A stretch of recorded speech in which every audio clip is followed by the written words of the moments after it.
Hey guys, Anti-Cynic here. So this week I'm reviewing Daredevil #1. This is by Chip Zdarsky with art by Marco Checchetto.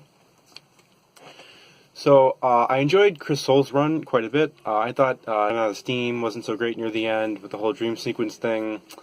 But up to that point I thought it was really good. It was a lot of fun. It was one of the few comics I actually look forward to every week. So I was a bit trepidatious coming into this. I haven't really read anything by Chip Zdarsky. I wasn't sure what to expect. It's definitely a lot darker. Mark Waid's one was more lighthearted than I guess Daredevil has been for the last 20 years. More optimistic, and then Soule's was darker, but still kind of a lot of fun and fairly lighthearted. It just got really ridiculous at times, which I enjoyed a lot. So this is kind of going back to the more, like, I guess, Ed Brubaker, Brian Bendis, darker Daredevil. So it spins out of the events of Man Without Fear, which I didn't read. Perhaps I should have, I don't know. But I followed it fine.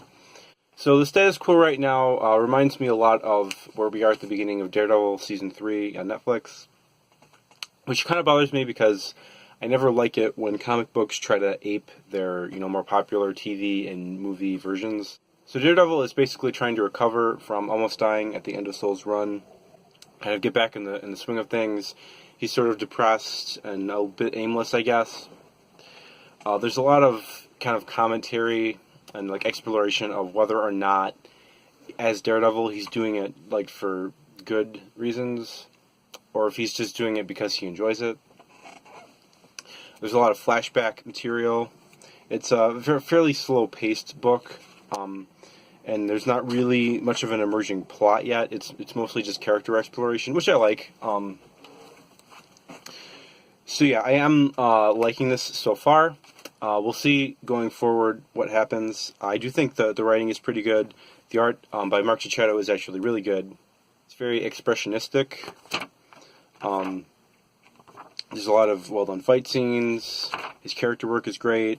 And it's just, it's good old-fashioned art. There's not, like, a lot of computer modeling or just, like, tracing.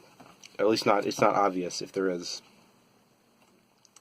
So, yeah, I would recommend this if you're a Daredevil fan. It's kind of going, I guess, back to more of the character's roots. And I liked Waid's run a lot. I didn't like it toward the end. I didn't like Soule's run as much toward the end.